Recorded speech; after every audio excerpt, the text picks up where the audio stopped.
Vous êtes-vous déjà questionné sur la manière dont on classe les êtres vivants? Quels sont les mécanismes profonds qui permettent à un embryon de se développer? Peut-on retrouver des traces que la vie aurait laissées dans le passé? Chers spectateurs, cultivons ensemble votre curiosité et explorons les bases de la taxonomie et les mécanismes du développement en biologie pour mieux comprendre les mécanismes du vivant. Cette vidéo sera une transition pour approfondir les concepts que nous avons abordés dans la vidéo précédente. Je sais qu'il y a d'éventuels créationnistes dans mon audience naissante et je me suis gardé de parler de l'évolution jusqu'à maintenant. Celle-ci permet d'expliquer beaucoup de choses dans les rapports des différentes formes de vie les unes aux autres, et pourtant elle n'est pas obligatoire pour classer tous les êtres vivants. Tout ce que j'ai évoqué dans la vidéo précédente et ce que je vais évoquer ici utilise le moins possible les concepts évolutionnistes. Nous y reviendrons donc uniquement en fin de vidéo pour ceux qui sont intéressés. Mon but n'est pas de convaincre tout le monde, mais de montrer le plus loin possible, quelle que soit la religion ou les croyances, comment on classe les êtres vivants et quelles en sont les utilisations pratiques au-delà du cadre théorique. Je ne crois pas qu'une connaissance plus profonde des choses puisse éloigner quelqu'un de la spiritualité, mais au contraire, il contribue plutôt à s'approcher d'une encore plus grande humilité de notre personne par rapport au monde qui nous entoure. Ce que je vais aborder relève à la fois de la biologie et de l'épistémologie, une réflexion sur la manière dont on construit les connaissances scientifiques. Pour cela, nous allons explorer ensemble des éléments de taxonomie, une méthode de classification qui consiste à identifier et à décrire les groupes d'êtres vivants sur les arbres phylogénétiques. Mais un arbre phylogénétique, c'est quoi? Un arbre phylogénétique, c'est avant tout un outil. Il sert à représenter les différentes relations de parenté entre différents groupes d'organismes qui sont appelés clades. Les clades sont comme des boîtes dont on ne spécifie pas le détail et qui contiennent elles-mêmes d'autres clades jusqu'à arriver à la terminaison des branches de l'arbre, les espèces. Une espèce, c'est un ensemble d'individus qui peut effectivement potentiellement se reproduire entre eux et engendrer une descendance viable et féconde dans des conditions naturelles. Chaque nœud de l'arbre regroupe donc des clades qui ont des caractéristiques communes partagées qu'on appelle synapomorphie. Ces arbres sont conçus sur le principe de la parcimonie, aussi appelé le rasoir d'Occam.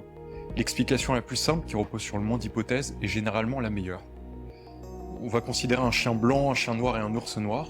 Les deux chiens vont être classés dans le même clade, même si l'un des deux chiens est noir comme l'ours. L'ensemble des caractéristiques anatomiques, génétiques et embryonnaires du chien noir rend beaucoup plus simple de justifier sa classification pour le rapprocher de l'autre chien, plutôt que de le rapprocher de l'ours juste à cause de son seul caractère commun de la couleur de pelage. En revanche, prenez un oursin, un homme et un insecte, la classification devient tout de suite moins évidente. Ce sera alors dans chaque petit détail que le principe de parcimonie devra être utilisé pour trancher plutôt en faveur de l'un ou de l'autre. Des indices s'accumulent avec le temps grâce aux découvertes scientifiques successives, et l'arbre phylogénétique est alors redessiné pour correspondre à l'état des connaissances actuelles. Pour établir ces relations, on s'appuie, comme on l'a vu, sur des caractères communs. Quand on dit que l'homme fait partie de certains clades, c'est toujours vrai que ces clades partagent avec lui des caractéristiques communes, ayant la même origine. Par exemple, l'homme est un mammifère et tous les mammifères partagent avec lui la lactation, la présence de poils et une organisation embryologique particulière. L'homme est aussi un vertébré et tous les vertébrés partagent une colonne vertébrale, ou que ce soit osseux ou cartilagineux. En revanche, quand on regarde des clades distantes de l'homme, on peut parfois voir des ressemblances, mais attention, certaines de ces ressemblances sont bien des homologies, mais d'autres sont aussi, plus souvent d'ailleurs, des analogies. Autrement dit, ces ressemblances reposent sur une forme similaire, mais qui n'a pas la même origine. Par exemple, les poils chez les mammifères sont composés de kératine d'origine ectodermique, et ils prennent racine à partir du follicule pileux. Les sensils chez les arthropodes, ils sont composés de chitine, et aussi d'origine ectodermique, mais comportent en leur centre des neurones. Et les trichromes chez les plantes terrestres sont composés de cellules, ils sont d'origine protodermique, qui est un tissu qui est absent chez les animaux. Un autre exemple, ce sont les dents chez les myxines et les lamproies, et celles chez les gnatostomata, c'est-à-dire tous les autres vertébrés à part ces deux clades. Ces deux clades ont des dents faites de kératine, comme nos poils ou nos ongles, d'origine ectodermique, tandis que les vertébrés ont des dents faites de dentine, qui est d'origine mésodermique. Donc pour résumer, tous les groupes qui incluent l'homme, comme les mammifères, les primates, les eucaryotes, contiennent forcément des propriétés que l'homme possède aussi. Les autres groupes qui n'incluent pas l'homme peuvent présenter des ressemblances avec lui, mais ce sont seulement des analogies, parfois superficielles, fonctionnelles, mais d'une origine différente, embryologique ou cellulaire.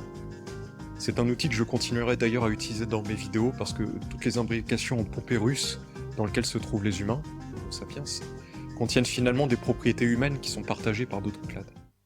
Alors je voudrais toucher un mot par rapport au lien entre classification du vivant et complexité. Souvent l'homme il apparaît sur les branches les plus hautes des arbres phylogénétiques. Cependant, dire qu'un humain est plus complexe qu'un organisme qui serait placé en bas de l'arbre, comme disons une éponge, ce serait une affirmation un peu trompeuse. Une éponge possède certaines capacités extraordinaires de régénération, une longévité qui est remarquable, parfois plusieurs milliers d'années pour certaines, la capacité de filtrer jusqu'à 20 000 fois son propre volume d'eau par jour, et un mode de vie finalement très adapté à son environnement. La complexité est donc toujours relative, elle dépend de ce qu'on choisit d'observer. Les spicules de l'éponge de glace par exemple, Lectella aspergillum, présentent des propriétés de guidage optique qui sont proches des fibres optiques qui sont utilisées pour l'internet, et ils possèdent une rigidité, une ténacité et une résilience qui est supérieure aux verres siliceux standards. Cela explique pourquoi les ingénieurs s'intéressent aux spicules des éponges pour concevoir des matériaux nouveaux, plus résistants et légers. On parle de biomimétisme, une émulation des modèles, des systèmes et des éléments de la nature dans le but de résoudre des problèmes humains complexes. Je vous laisse apprécier les détails et la diversité des spicules de différentes éponges. Des molécules extraites des éponges sont également utilisées en pharmacologie pour créer de nouveaux médicaments. Le cas de l'éponge était un exemple, mais dans chaque espèce se cache en fait une complexité, parfois insoupçonnée, que ce soit au niveau macroscopique ou microscopique, en allant vers l'invisible. Alors on a parlé tout à l'heure d'homologie au sens morphologique, mais ces homologies s'appliquent aussi au niveau moléculaire. On peut retrouver des homologies au niveau des gènes surtout. En effet, l'ensemble des caractères apparents d'un individu, c'est-à-dire son phénotype, est directement lié à sa génétique. Cette homologie des gènes aide à expliquer pourquoi certains caractères morphologiques homologues existent. Une très grande partie des origines de la morphogénèse, comme l'embryologie que nous avons vu dans la vidéo précédente, trouve en fait sa racine dans les gènes que possède ou non l'espèce étudiée. En particulier, une grande famille de gènes joue ce rôle clé. Les gènes homéotiques, appelés plus souvent et plus simplement les gènes architectes. Ces gènes sont des régulateurs de la mise en place du plan du corps. Ils indiquent où et quand construire tel organe ou telle structure pendant le développement embryonnaire, en activant eux-mêmes d'autres gènes homéotiques en cascade. Par exemple, un gène homéotique responsable du développement du bras activera aussi des gènes responsables de la formation des doigts, pour mettre en place finalement l'ensemble de la main. Si le gène est absent, à cause par exemple d'une mutation, alors l'individu se développera sans bras. Un exemple de cette situation est l'hexadactylie, la présence d'un 6e doigt, plus ou moins fonctionnel selon la mutation, avec parfois des familles entières qui sont concernées. Un autre exemple, c'est la polymélie, une malformation congénitale qui est définie par la présence d'un ou plusieurs membres surnuméraires. Parfois, cela peut être causé par le développement partiel de jumeaux siamois, où l'un des jumeaux dégénère en laissant un ou plusieurs membres seulement qui finissent par être attachés à la fin à l'autre jumeau. Mais parfois, il s'agit réellement et authentiquement d'une mutation génétique, et elle peut donc se transmettre des parents vers l'enfant. Alors de manière beaucoup plus fréquente, il a été découvert récemment que les grenouilles peuvent aussi développer une polymélie, suite pour le coup à l'infection par un parasite, Ribero-Ondatra, difficile à prononcer, une sorte de platelminthe ou ver plat. Cette situation est définie comme une phénocopie, un phénotype induit par l'environnement sur un individu qui est identique à un autre phénotype déterminé génotypiquement d'un autre individu. Une situation finalement assez proche est l'homéosie, la différenciation d'une partie du corps qui en devient une autre. Alors je vous montre un exemple classique que l'on peut évoquer. La mutation d'un gène homéotique chez la mouche peut transformer des antennes en pattes. Il s'agit du gène Antennapedia. On parle alors de pattes ectopiques, c'est-à-dire que l'organe des pattes est positionné de manière anormale. Alors cela peut concerner en fait tous les organes. Ça peut concerner les organes externes comme les membres, mais aussi les organes internes. Un exemple, c'est la duplication rénale, avec des patients qui se retrouvent avec des reins en double, et même d'ailleurs beaucoup plus fréquemment, des individus humains du coup, vivent toute leur vie sans savoir qu'ils possèdent des rats surnuméraires. Ça concerne 10% de la population générale. Alors à côté des instructions génétiques, il existe aussi d'autres couches d'informations qui guident la morphogénèse, et de fait l'embryogenèse. L'une des plus fascinantes, c'est la bioélectricité du développement, des gradients de potentiel membranaire et des signaux ioniques qui agissent en fait comme un langage bioélectrique au sein des tissus, et ça révèle finalement une sorte d'intelligence cellulaire collective. Ce concept a été fortement développé récemment par le biologiste du développement nommé Michael Levin. On peut ainsi comparer la cellule à un ordinateur, le matériel génétique représenterait les circuits électroniques, et le réseau intercellulaire de bioélectricité représenterait une sorte de programme. Toutes les cellules de notre corps possèdent une différence de charge électrique entre l'intérieur et l'extérieur de leur membrane, un peu comme une pile miniature. Cette différence de potentiel vient de la répartition inégale des ions. Et les ions, c'est des particules qui sont chargées électriquement. Par exemple, le sodium, Na+, le potassium, K+, le calcium, Ca2+, et le chlore, Cl-. Ces ions ne traversent pas librement la membrane cellulaire, ils passent en fait par des canaux ioniques.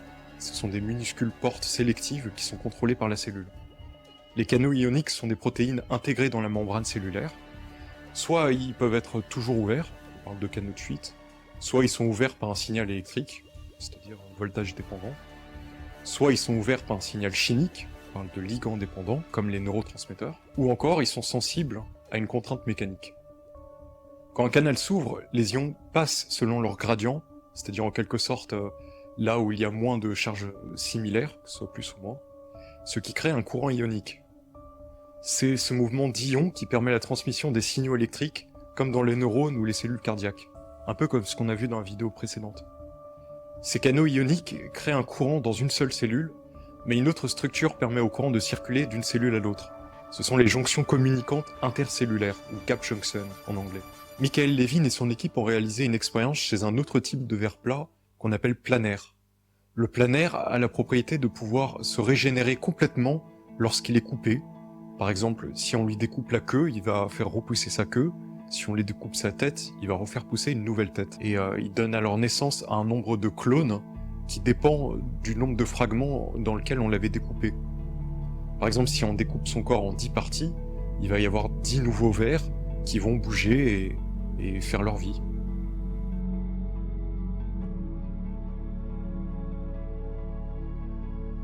L'équipe de Michael Levin a d'abord voulu supprimer les communications électriques entre toutes les cellules de ce verre.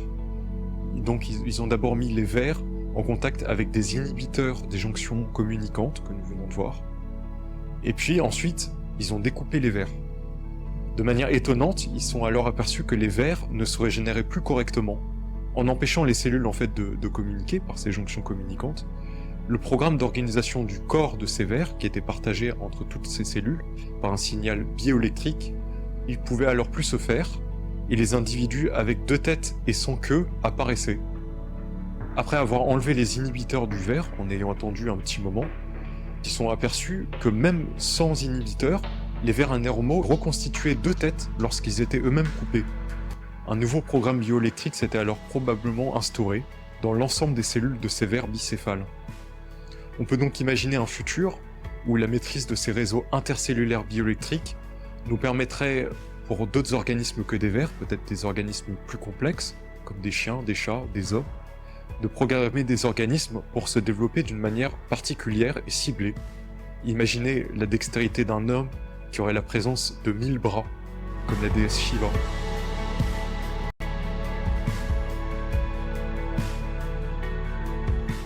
La classification des espèces les unes par rapport aux autres vaut aussi bien pour les espèces actuelles que pour celles du passé, qui ont pu être retrouvées à travers le temps, dans la roche, le pergisol, l'ambre, le bitume, et retrouvées sous forme pétrifiée, congelée ou même momifiée. Les fossiles sont des traces d'organismes anciens conservés dans des roches sédimentaires. Un sédiment, c'est un ensemble de particules solides qui étaient antérieurement en suspension dans l'eau et qui a fini par se déposer sous l'effet de la pesanteur. Avec le temps, un phénomène qui est nommé diagénèse se produit et il consiste en une compaction de ces sédiments en une roche solide, parfois autour d'un organisme mort, et c'est ce qui l'isolera dans une sorte de cocon qui participera finalement à la formation d'un futur fossile en le protégeant du reste de l'environnement. La stratigraphie, qui consiste à étudier la superposition des couches géologiques, nous aide finalement à dater ces fossiles et à les replacer dans le temps. En fait, plus la couche est profonde, plus elle est ancienne, avec bien sûr des exceptions dont les géologues détiennent les secrets. Des cartes des roches à l'échelle du monde ont été cartographiées au fil du temps. Ils sont consultables d'ailleurs assez facilement en ligne. Lorsque l'étude stratigraphique est difficile, l'inverse est également possible, c'est-à-dire regarder si le fossile d'intérêt est délimité par des fossiles stratigraphiques, des fossiles connus comme étant toujours situés dans des couches stratigraphiques particulières. À l'échelle de l'histoire de la civilisation humaine, différentes couches sont déjà identifiables en fonction de l'ancienneté des artefacts ou d'ossements retrouvés qui sont étudiés par l'archéologie. À l'échelle des fossiles d'organismes anciens, on a encore plus de couches, mais elles sont cette fois étudiées par la paléontologie.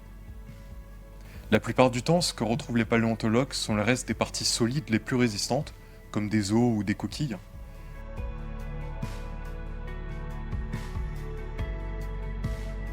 On ne retrouve d'ailleurs pas seulement que des grands ossements, il existe aussi des fossiles microscopiques ou microfossiles qui sont invisibles à l'œil nu et qui donnent des informations assez précieuses finalement sur l'évolution des micro-organismes et sur les environnements anciens. Un exemple, c'est le coccolithophore, utilisé comme un fossile stratigraphique. Les plus anciennes couches d'ailleurs où il est retrouvé, c'est celles associées au Trias, donc assez loin dans l'échelle géologique. Dans de rares cas, plus que des os ou des coquilles, des tissus mous sont également présents, que ce soit pour des vertébrés qui accompagnent souvent leur squelette, mais aussi pour des invertébrés, des plantes ou des protistes, des organismes unicellulaires. Alors, pour les tissus mous fossilisés, on peut avoir certains fossiles qui préservent des plumes,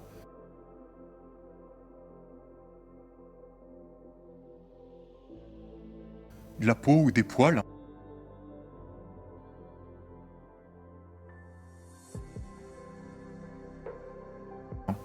Et même plus exceptionnellement, parfois on découvre des muscles fossilisés, voire des empreintes d'organes internes. Parfois même des organismes entiers, presque entièrement conservés dans leur anatomie, mais par contre moins au niveau des molécules, l'ADN par exemple se dégradant assez rapidement. Ces cas sont rares parce que les tissus mous se dégradent rapidement. Leur préservation nécessite en fait des conditions qui sont assez particulières, comme une absence d'oxygène, une minéralisation rapide ou même une congélation. Plus récemment, des études histologiques, c'est-à-dire l'étude des tissus au niveau microscopique, a même pu être réalisée sur certains ossements, allant jusqu'à retrouver des cellules, des noyaux des cellules et même de la matière organique comme certaines protéines.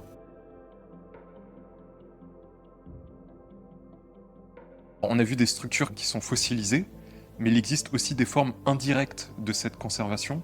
L'endocaste par exemple. L'endocaste, c'est l'empreinte laissée par le cerveau à l'intérieur de la cavité crânienne. Quand les sédiments se minéralisent dans le crâne, ils en prennent la forme, une sorte de fossilisation fantôme. Le cerveau a disparu, mais sa trace est restée. Maintenant, aujourd'hui, grâce au scanner et à l'imagerie en 3D, on peut reconstruire ces endocastes sans même abîmer les fossiles. C'est une sorte d'exploration non invasive. On peut donc parler d'une sorte de fossilisation fantôme. Le cerveau lui-même a disparu, mais sa trace est restée, ce qui permet de pratiquer une discipline, la neuroanatomie, comparée par rapport aux autres espèces connues. Maintenant, j'aimerais parler jusqu'à la fin de la vidéo de l'évolution des espèces. Je laisse ceux qui ne veulent pas en entendre parler quitter la vidéo, tout simplement, en m'excusant de cette discrimination pour cette audience. Je sais que c'est pas partagé par tout le monde, mais pour moi, et en tout cas la communauté scientifique, c'est vraiment une notion qui est fondamentale et qui nous aide mieux à comprendre les fondements finalement du vivant et la construction comme une discipline scientifique de ce qu'est la biologie. Revenons rapidement au développement de cette théorie. Initialement, on n'avait qu'une seule théorie, le fixisme, qui énonçait qu'il n'y avait pas de transformation des espèces végétales ou animales, ni d'évolution de l'univers depuis sa création. Elle suppose que le monde dans lequel l'homme vit est stable, on parle de créationnisme, ou revient toujours dans le même état selon des cycles. Dans son opposition, le transformisme, appelé aussi transmutation des espèces, est une théorie biologique qui a été créée par Jean-Baptiste de Lamarck. Il a formulé la première théorie transformiste existante, c'est ce qu'on appelle le lamarckisme. Il repose sur l'hérédité des caractères acquis. Il voit dans le vivant un système qui réagit de lui-même aux influences du milieu et capable de mettre des fonctions en accord avec celles-ci. Je souhaite préciser par ailleurs que dans un de ses principaux ouvrages, Philosophie zoologique, Lamarck mentionne finalement 3 fois la création divine par la métonymie auteur suprême. Donc lui-même finalement n'était pas athée. Le lamarckisme est supplanté par la suite par le darwinisme, une autre théorie transformiste, mais qui ne fait pas une distinction claire entre la transmission des caractères acquis et celle des caractères héréditaires, mais repose sur le principe de la sélection naturelle. Le moteur de l'évolution biologique serait cette sélection naturelle, qui expliquerait que la transformation des espèces n'est pas due au vivant réagissant de lui-même, mais au hasard dans la conception initiale de l'individu d'un avantage reproductif par rapport à son environnement qui peut lui-même se modifier. L'évolutionnisme, c'est donc une théorie fortuitiste, c'est-à-dire qui a un rôle du hasard et de la contingence, et matérialiste. Le processus de cette sélection naturelle n'est pas forcément décisif dans la vie de l'individu, mais il peut simplement lui procurer une probabilité légèrement plus forte de se reproduire, même d'ailleurs pas forcément de vivre plus longtemps. La minime différence en fait de probabilité sur une seule génération devient au fur et à mesure significative avec l'augmentation des générations successives, de sorte que la population finale dont est issu l'individu se modifie avec le temps en faveur de ces individus qui sont plus adaptés et surtout plus fertiles. Quand je dis plus fertiles, c'est tout simplement qu'ils ont l'occasion de se reproduire. S'ils sont morts, ce ne sera pas le cas. Les individus qui sont issus de cette population vont alors potentiellement se mettre à occuper un autre environnement ou une autre niche écologique que ceux initiaux. Ils vont diverger progressivement et par conséquence moins se reproduire avec l'autre groupe d'individus. Ils vont alors dériver l'un de l'autre génétiquement en accumulant finalement au fur et à mesure des mutations différentes sans qu'elles soient partagées par un métissage. Et puis après plusieurs générations, ils seront devenus complètement incapables d'engendrer une fécondation l'un avec l'autre. C'est ce qu'on appelle la spéciation ou la genèse d'une nouvelle espèce. En vue de ces nouvelles considérations, le mot origine que j'ai pu employer dans mes précédentes vidéos, en fait prend cette fois un nouveau sens.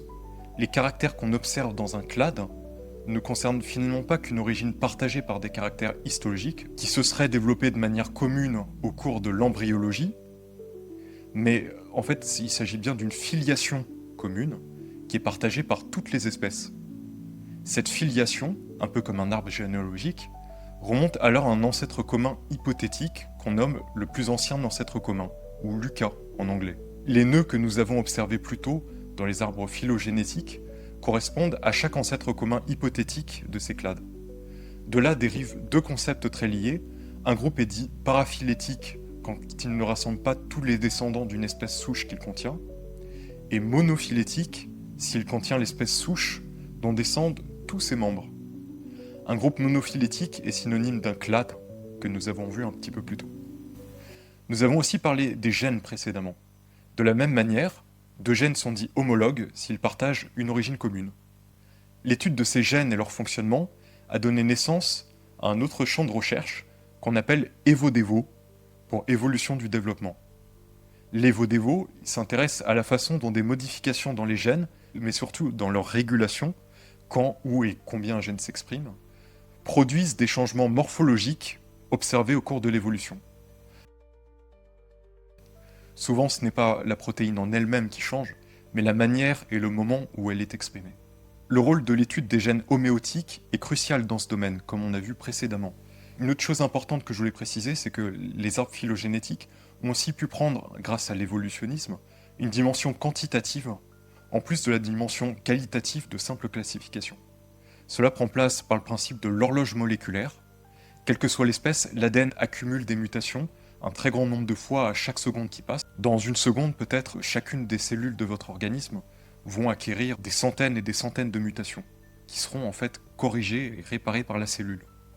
Cependant, ces réparations ne se font pas toujours, et en considérant que ce taux de mutation s'accumule au hasard mais à une vitesse moyenne constante sur de longues périodes, on peut dire combien il y aura de mutations en une période de temps donnée. On peut alors déduire le temps, finalement, qui les sépare de leur ancêtre commun. Cette datation peut se faire pour les espèces qui sont vivantes, mais pour les espèces fossiles, la datation est qualitative par l'utilisation de la stratigraphie, comme on l'a vu, mais elle peut aussi être quantitative en utilisant une datation radiométrique. Depuis Darwin, la théorie de l'évolution a beaucoup évolué. Elle incorpore des théories imbriquées les unes dans les autres, dont la plus récente c'est la théorie synthétique étendue, qui elle-même incorpore la théorie synthétique moderne, qui elle-même ajoutait à la théorie de la sélection naturelle de Darwin les bases de la génétique à l'échelle d'un individu, ce qu'on appelle génétique mendélienne, et la génétique des populations. En fait, ça fait bientôt un siècle et demi de développement de cette théorie, et en plus de ces éléments, la théorie actuelle incorpore aussi les vo-dévo qu'on vient de voir, l'épigénétique, l'assimilation génétique, mais aussi l'évolvabilité, la plasticité phénotypique, l'évolution réticulée, les transferts de gènes horizontaux, la symbiogenèse et d'autres. Je ne vais pas tout détailler, mais voilà, c'est pour dire que c'est une théorie assez solide, qui s'est vraiment bien développée et qui est ancrée dans le XXIe siècle. C'est pas juste une théorie qui date du temps de Darwin et qui n'a pas évolué depuis. La théorie de l'évolution va donc bien au-delà de la cladistique, qu'on avait vu auparavant. Une des applications de cette théorie, c'est la compréhension d'organes qu'on définit comme vestigiaux, c'est-à-dire témoins de l'histoire évolutive et des caractéristiques héritées de nos ancêtres. Pour que ce soit plus concret, je vais vous donner un exemple. Chez les humains, on possède encore des muscles auriculaires, c'est-à-dire dans l'oreille, qui sont capables normalement de faire bouger les oreilles, comme chez de nombreux mammifères, mais cette fonction, elle est aujourd'hui perdue chez la majorité des individus. Il y a quand même quelques exceptions qui persistent. Le cerveau humain, d'ailleurs, il conserve chez tous les individus une aire sensorielle qui est dédiée à ces muscles. Pendant le développement embryonnaire, l'être humain il présente aussi une queue qui est visible. Entre la 5e et 6e semaine de grossesse, l'extrémité du tronc en fait, se prolonge par une structure qui comporte 10 à 12 vertèbres caudales, ce qui est pas mal. Et cette queue va régresser ensuite pour laisser juste 3 à 5 vertèbres en plus qui sont fusionnées. Ça va être le coccyx. Enfin, l'humain possède ce qu'on appelle un organe voméronasal ou système olfactif accessoire que l'on retrouve chez tous les tétrapodes et qui sert en fait à détecter les phéromones. Cependant, chez l'homme, cet organe, il est présent anatomiquement, mais non fonctionnel, parce qu'il est en fait relié à aucun neurone. Ces structures vestigiales rappellent que notre corps conserve les traces de son passé évolutif, même lorsque leur fonction originelle a disparu. Une autre notion intéressante est l'atavisme, qui désigne la réapparition chez un individu d'un caractère ancestral qui a normalement disparu depuis des générations au sein de son espèce. Ce phénomène illustre le fait que tous les êtres vivants portent dans leur ADN une immense bibliothèque de gènes, dont certains en fait ne s'expriment plus mais demeurent quand même présents. Ces gènes dormants peuvent rester silencieux pendant des millions d'années sans être effacés du génome. Parfois, une mutation ou une erreur de régulation génétique suffit à juste les réactiver et provoque le retour d'un caractère ancien hérité d'un ancêtre lointain. C'est par ce phénomène, par exemple, que peuvent apparaître des chevaux qui ont plusieurs doigts, pas juste un sabot, ou des serpents avec des ébauches de pattes. En fait, de véritables fenêtres ouvertes sur notre passé évolutif. Un autre phénomène annexe à l'atavisme, c'est la néothénie. Elle correspond à la conservation à l'âge adulte de caractères juvéniles, c'est-à-dire de l'enfant, qui sont normalement perdus au cours du développement de l'individu. L'un des exemples le plus connus, c'est celui de l'axolotl, un amphibien du Mexique capable de grandir et de se reproduire tout en restant à l'état larvaire, en fait sans jamais subir de métamorphose. Ce maintien à l'état juvénile est dû à l'atrophie de la glande thyroïde qui ne produit pas assez de thyroxine chez l'animal. L'hormone est responsable de la métamorphose chez les autres amphibiens. Mais du coup, elle est manquante chez cet animal. Si on prend un axolotl et qu'on le complémente en hormones thyroïdiennes, comme les autres amphibiens pendant son développement, il peut alors se rapprocher d'une apparence adulte, qui ressemble à un gros triton. Alors ce qui est assez extraordinaire avec ça, c'est que même chez l'être humain, on observe également une forme de néothénie. La morphologie du crâne adulte présente plusieurs caractéristiques que l'on retrouve chez les chimpanzés juvéniles, nos plus proches cousins avec lesquels on partage environ 98,8% de notre patrimoine génétique, presque 100%. Cette ressemblance témoigne d'une évolution au cours de laquelle certains traits juvéniles ont été conservés chez l'adulte, contribuant notamment à la forme particulière de notre visage et aussi à notre développement cérébral prolongé par rapport aux chimpanzés, mais d'ailleurs par rapport aussi à d'autres espèces et surtout d'autres mammifères. Tout ce qu'on a mentionné jusqu'à maintenant, ça fait référence à l'évolutionnisme. Cependant, des études récentes porteraient à reconsidérer le lamarckisme, qu'on a vu juste tout à l'heure, en un nouveau courant qui serait nommé le néolamarckisme. Et il correspondrait à une transmission des caractères acquis, mais cette fois prouvés par des arguments de biologie moléculaire. Ces études se basent donc sur l'épigénétique. L'épigénétique, c'est un ensemble de mécanismes au sein de la cellule qui modifient l'expression des gènes sans changer la séquence de l'ADN, donc la transmission d'un nouveau caractère des parents vers l'enfant sans mutation génétique. Une étude a d'ailleurs montré que les cellules de l'épididyme, un petit organe qui est accolé aux testicules, libèrent des exosomes, c'est des petites vésicules extracellulaires qui contiennent pas mal de molécules, dont des micro-ARN, c'est des molécules qui contiennent un message génétique qui est comme une réponse à l'environnement.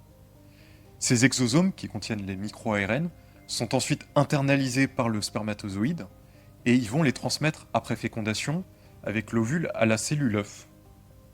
Les micro-ARN ainsi transmis à la cellule œuf influencent alors l'expression des gènes du futur embryon. L'ensemble de toutes ces recherches implique des nouvelles connaissances sur le fonctionnement de la vie, son passé et sa place dans l'échelle de notre monde. Au niveau scientifique, l'histoire et l'archéologie étudient les traces humaines du passé, la biologie et la paléontologie étudient l'histoire du vivant, la géologie étudie l'histoire de la Terre, l'astronomie l'histoire des étoiles et des planètes, la cosmologie et la physique l'histoire de la matière et de l'univers. Là, on a fait le tour. Et j'aimerais d'ailleurs conclure que la théorie du Big Bang, de l'origine de l'univers, a été théorisée par Lemaître qui était un homme de l'Église, donc un croyant affirmé.